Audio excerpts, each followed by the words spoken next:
A man has to become a father to a baby chimpanzee. This leaves him feeling helpless and at a loss. To create a humid environment for the baby chimpanzee, he can only hold the little chimp and stay in the bathroom. Under his careful care, the baby chimpanzee's condition gradually improves. The little chimp even reaches out with its tiny hand to hold onto the man, clearly having accepted this human father. The next day, when the man's father is feeding the baby chimpanzee, he discovers that this newborn, only 1 day old, can actually hold the bottle and drink milk by itself. Through his observation, he finds that the baby chimpanzee's eyes are green. The biotechnology company Werewell works to research a miracle drug that cures Alzheimer's disease. They specifically captured gorillas from the forest for experiments. Among them was this mother chimpanzee. After the mother chimpanzee was injected with the miracle drug, her eyes turned green. Her intelligence also improved significantly. Will excitedly runs to his boss's office and tells him that the miracle drug has been successfully developed. Will then request to proceed with human trials. The boss indicates to conduct human trials. Will must convince the board of directors. Subsequently, Will presents to the board of directors that the experimental chimpanzees couldn't play the Tower of Hanoi before medication, but after being injected with the miracle drug, the chimpanzees' brains produce new brain cells, making them much smarter. Just as the board members are immersed in the joy of success, an accident occurs on the other side. When staff members prepare to take away the mother chimpanzee, the chimp suddenly becomes violent. He viciously grabs the man's arm. Seeing this,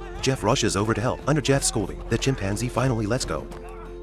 To catch the chimpanzee, Jeff tries to lure the chimp out with soda. His colleague has already prepared a lasso to cooperate with him. Just as the chimpanzee is about to reach for the soda, the lasso is snatched away by the chimp. The chimpanzee angrily throws the lasso on the ground. Then when the chimpanzee wants to return to its cage, it discovers that the door has been firmly locked. This makes the chimpanzee even more violent. It turns around and begins to escape outward. Jeff tries to use a tranquilizer gun to sedate the chimpanzee, but it's too late. In desperation, he has to sound the alarm. The frightened chimpanzee runs frantically outward, suddenly breaks through the glass and pounces onto the conference table. Before the people present can recover from their shock, the chimpanzee is shot dead by security guards who rush to the scene. Because of this, the boss no longer trusts Will. He immediately stops their research project and orders them to euthanize all experimental chimpanzees. Jeff repeatedly pleads with the boss, hoping he won't do this, but is ruthlessly refused by the boss. Soon Will's laboratory is disbanded. All the chimpanzees are also disposed of, leaving only one newborn baby chimpanzee. Only then does Will suddenly realize the mother chimpanzee was violent because she was trying to protect her about to be born child. Jeff hands the baby chimpanzee to Will. If he doesn't adopt it, they'll euthanize the baby chimp. Will has no choice but to take the baby chimpanzee home. His father,